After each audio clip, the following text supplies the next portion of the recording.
Irán ganó. El que no lo ve así, pues no está siendo objetivo.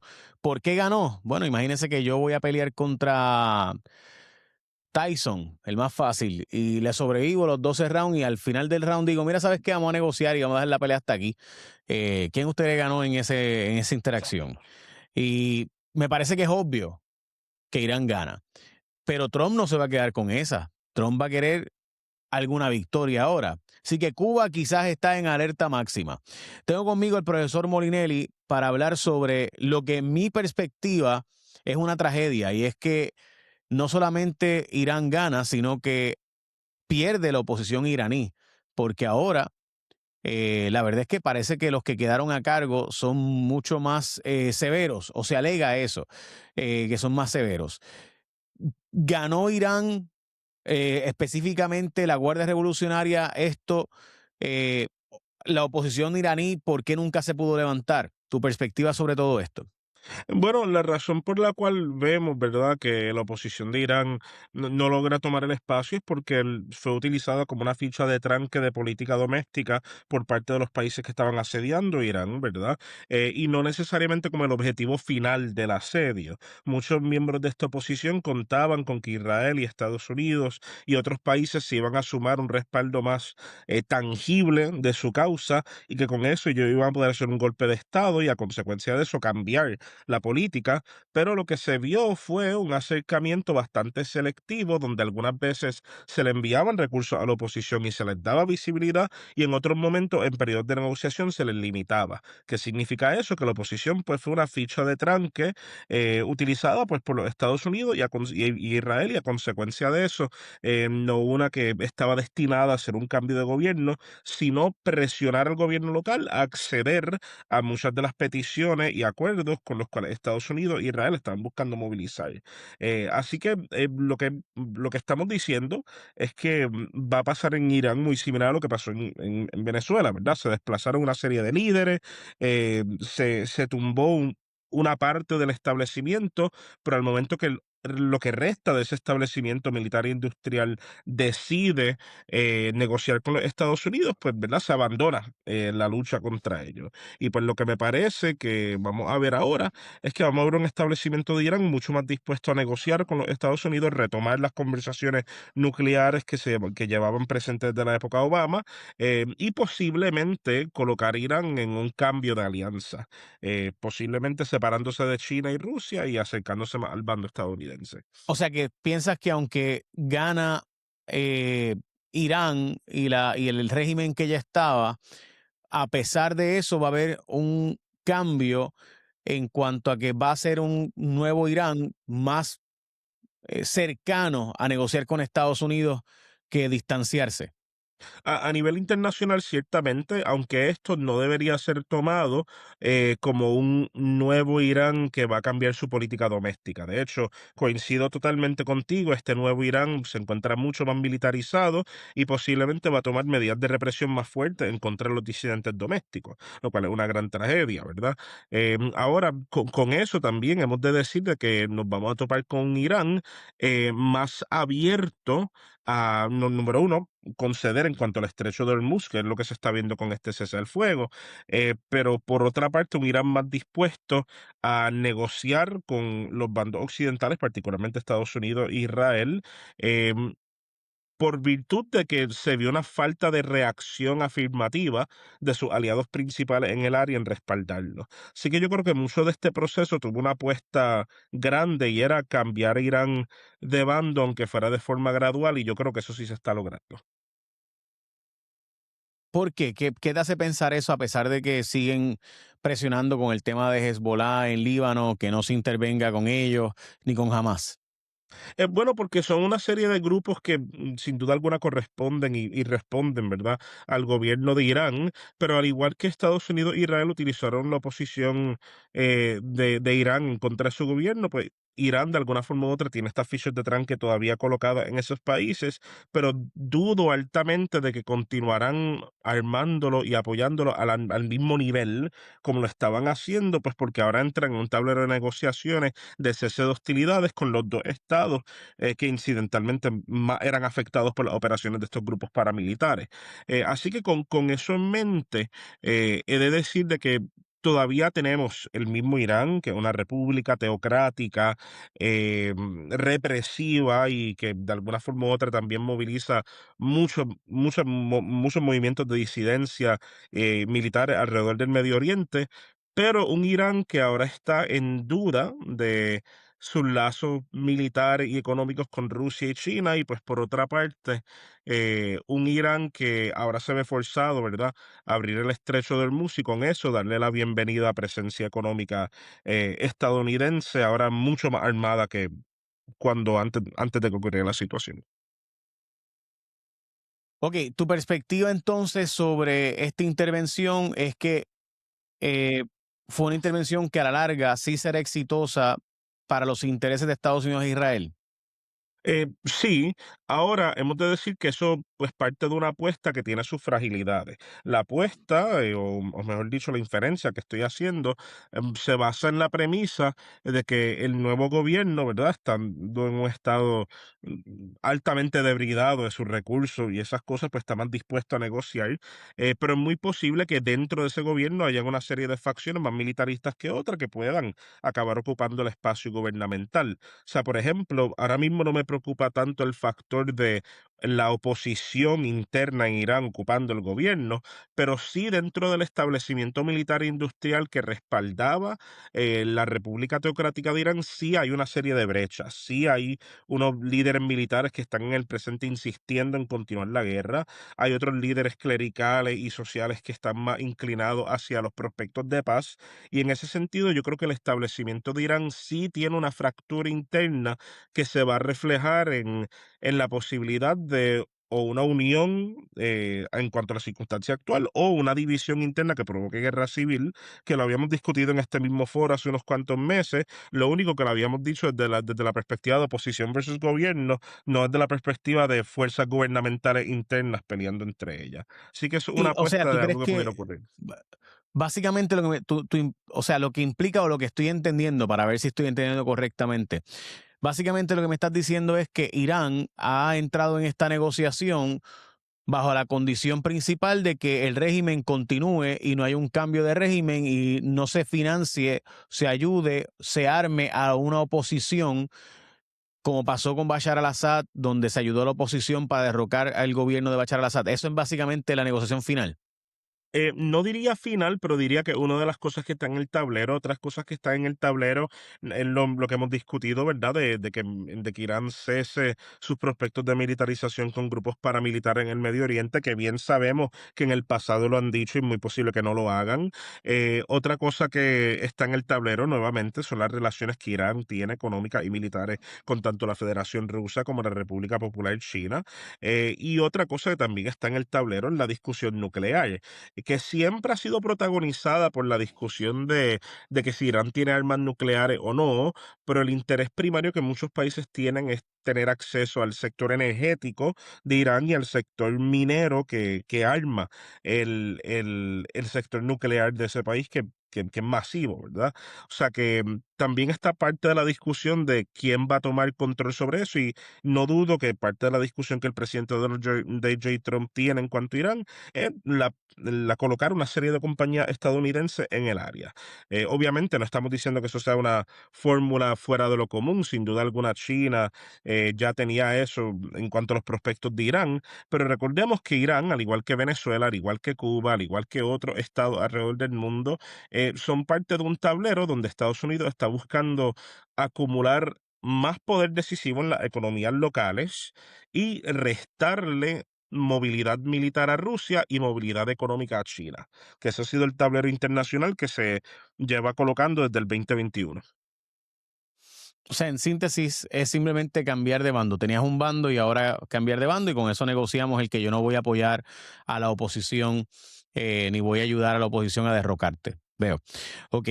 La verdad es que tiene sentido. Si yo soy el nuevo régimen, pues ¿para qué yo voy a seguir con un orden donde realmente no pueden salir a mi defensa, ¿no? O sea, China y Rusia no tiene, no pudo salir en su defensa y China no tiene interés en defenderte, ¿no? Así que Que al conste parecer que esos acuerdos parte de la están. inversión estadounidense en el frente de Ucrania es precisamente evitar la capacidad rusa de respaldar muchos de estos países. O sea, la razón por la cual Ucrania no se ha resuelto es porque es una ficha de tranque esencial para que Rusia, pues por bien o por mal, pues pierda muchos de sus aliados al no poder responderle de forma apropiada. Fue el caso de lo que vimos en Siria, el caso de lo que estamos viendo en Irán, el caso de lo que se ve en el Caribe con la ausencia de la presencia militar naval rusa que vimos en 2021 y 2022 y después de la aparición del frente de Ucrania se desapareció porque fue desplazada al Mar Negro. O sea que estamos diciendo que todos estos frentes son parte de un acto de inflexibilización. Y con eso en mente creo que es muy importante, ¿verdad? Reevaluar cómo es que debemos mirar la política internacional, si mirarlo como una serie de acciones que tienen ulteriores metas en un plan general, o como acostumbra hacerse en muchos foros públicos, que es mirar narrativa justiciera y decir quién está correcto, quién está incorrecto. La guerra de Ucrania se pudo haber resuelto hace cuánto tiempo, ¿verdad? Hace mucho tiempo. El mismo gobierno ruso muchas veces colocó las pautas para establecer negociaciones de paz, pero la razón por la cual se ha extendido es pues precisamente para bloquear otros frentes en el escenario internacional, en la política más militar de la administración Trump. O sea, lo que implica estás diciendo es la guerra de Ucrania se permite que continúe porque mientras tengas a Rusia metido allá, no puede evitar lo que tú hagas con Venezuela, con Cuba, con Irán, etcétera, ¿no? Con En todos gran esos otros parte, aliados. y en eso pues se adoptó una fórmula de atrición, ¿verdad? La idea de colocar a Rusia en una posición tan comprometedora que tuviera que invertir tan de sus recursos para luchar una guerra que ellos esperaban que iba a ser más rápida, pero el problema con todo eso, ¿verdad? Es que al forzar esa guerra de atrición y mirarlo a bastos militares, pues se empieza a hacer las movilizaciones que empezamos a ver en 2022 en adelante con Siria, con Venezuela, con eh, ahora en el presente con la discusión de Palestina también. Así que es todo parte del mismo paradigma. Mm. Eh, Ay, Virgen. Es un juego de ajedrez geopolítico medio sucio. Ok, ¿crees que lo Siempre lo ha próximo, sido, sí, y siempre lo será, cre- lamentablemente. crees que lo próximo será Cuba?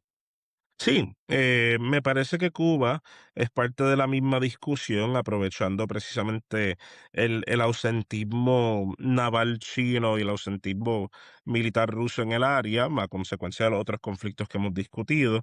Y me parece que lo que se está buscando realizar en el caso de Cuba es una operación muy similar a la que se dio en Venezuela. Obviamente, en el caso de Cuba, pues tenemos un factor un poco más simbólico, ¿verdad? Es el posible rapto y procesamiento y eso de Raúl Castro bajo leyes federales estadounidenses. Pero en ese sentido, ¿verdad? Raúl Castro pues, es una figura en el presente más simbólica del régimen cubano que otra cosa, lo cual significa que si la intención de captura era esa figura, pues lo que estamos buscando en gran parte es dar un golpe muy similar al de Venezuela, cuya intención es amenazar a todo un establecimiento para que cedan. Obviamente todas estas discusiones también tienen una serie de ramificaciones electorales domésticas, que conste. Hay una diáspora de Irán que respalda de forma muy fuerte la intervención estadounidense en Irán. Hay una diáspora cubana que favorece muchísimo la intervención estadounidense en Cuba. Hay una diáspora, ¿verdad?, de personas judías y de Israel que también favorecen muchas de estas acciones. Así que todo esto también tiene su escenario de política local donde el Partido Republicano, enfrentándose a una serie de frentes de lucha bastante estrechos en ciertos estados, pues está buscando también aglomerar el apoyo de unas bases electorales bastante decisivas. Así que esto tira por ambos lados, sí. Eh, ok, yo creo que las elecciones de medio término, a pesar de todo lo que se está diciendo, de que los demócratas tienen el momentum y demás, es posible que terminen ganando los republicanos por el gerrymandering que han hecho súper agresivo y por tanto no veamos un presidente Trump que tenga riesgos mayores y entonces no sea él un lame duck president después de las elecciones de medio término, porque a través del sistema de primarias de Estados Unidos, aunque decía no volver a correr para la presidencia en 2028, ni retarle el término constitucional, porque se supone que no pueda, me parece que no va a ser un presidente débil el resto del cuatrienio, porque a través de las primarias ya le ha demostrado que él derrota a todos los que se atreven a retarlo dentro del Partido Republicano. Así que a la larga, el gerrymandering que se ha hecho le da un poder brutal al presidente Trump, creo yo, por los próximos 2 años, a menos que obviamente hay una avalancha demócrata de niveles tan y tan catastróficos que limpie y saque completamente al Partido Republicano, y eso es bien difícil que ocurra por el gerrymandering que se ha hecho para cambiar los distritos electorales de Estados Unidos. Tu perspectiva sobre eso entonces, de las elecciones internas de Estados Unidos y de la expectativa que tienen los demócratas de que eso pueda cambiar. Sin duda alguna coincido con que en el presente la balanza se inclina a favor del Partido Republicano como liderado por la facción, ¿verdad?, de MAGA dentro del mismo, porque sabemos que hay una serie de figuras disidentes que lentamente la han ido sacando. Ahora, creo que dentro del Partido Demócrata hay también un nuevo empuje protagonizado pues por la facción de demócratas socialistas, ¿verdad?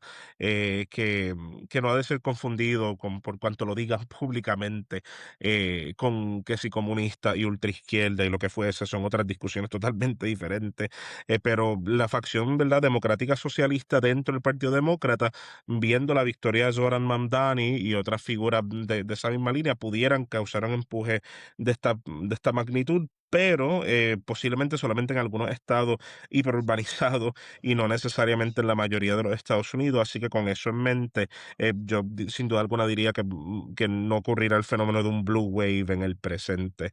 Ahora, sí diré que esto no necesariamente significa que el presidente Donald J. Trump va a tener un poder absoluto, sobre todo porque también tenemos que tener en cuenta, ¿verdad?, que le falta algo de tiempo y él está buscando hacer una de dos cosas: o asegurar un exit procedure suficientemente elegante que legitime a su próximo sucesor, o en el caso de que todavía tenga eso en mente, radicar algún tipo de cambio para ver si pudiera correr un tercer término o algo así, ¿verdad?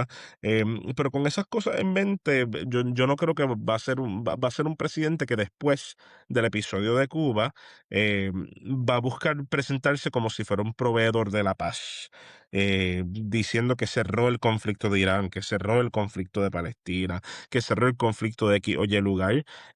No obstante, ¿verdad? Pues obviando la realidad causal, política e histórica, de que muchos de estos frentes ya estaban en procesos de paz y que fueron de gran parte interrumpidos por mucha de la política militarista, imperialista de esta misma administración. Ahora, pues me parece que eso va a repercutir, ¿verdad?, en un acercamiento un poco diferente, pero que si él pudiera tener la capacidad de controlar este establecimiento de forma igual de radical, que lo ha hecho en el presente, yo creo que sí, sin duda alguna. Mira, en febrero se decía que había 18 de las 435 carreras a la Cámara, solamente 18 estaban en verdadera probabilidad de cambiar de partido.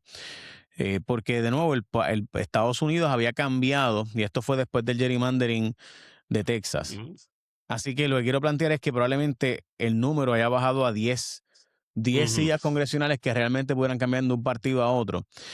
Así que las probabilidades de que gane el Partido Republicano son bastante altas.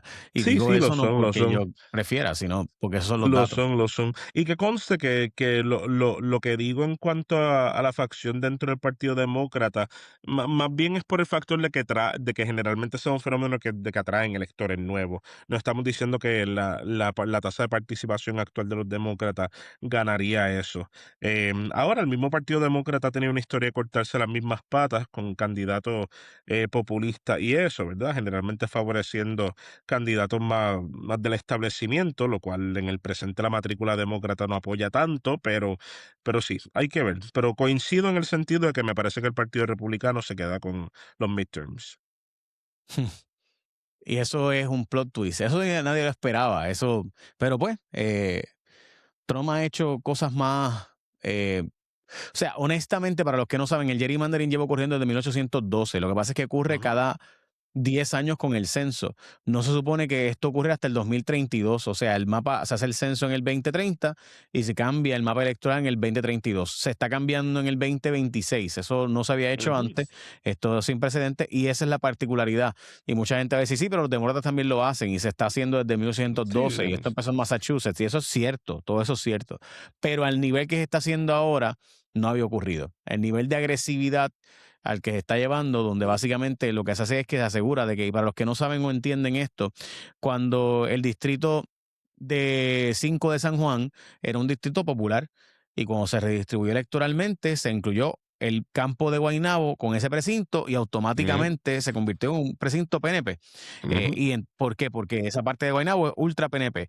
Y por ejemplo, si tú le añades al distrito de Mayagüez, Sabana Grande, cambia popular el distrito de Mayagüez, pero si se lo pones a Ponce, PNP gana en Mayagüez, porque todo depende de dónde quede Sabana Grande, porque es un pueblo bien popular. Y así ujú. por el estilo, pues se hace históricamente el gerrymandering. Y eso es lo que está ocurriendo ahora. Y que conste que es una práctica que en muchos estados del mundo, muchos países que se consideran los paradigmas contemporáneos de la democracia y la libertad, pues es una práctica que está totalmente ilegalizada. Obviamente también hay una serie de críticas que se puede trazar a eso, ¿verdad? Hasta qué punto deberíamos tener fronteras tanto demográficas como geográficas impermanentes y digo permanentes, inflexibles, pero el Pero no el tendríamos una Copa gerrymandering, ¿verdad? Mundial con 40 y pico de países, tendríamos mucho menos países si dejamos agruparlo. Así que, nada. Sí, sí. Si hubiera los imperios ahora que había antes, tendríamos que 20 países luchando en vez de 40 y pico, menos juegos, no queremos eso. Es Este, correcto. muchas gracias. Gracias, Gracias por profesor tenerme. José Molinelli.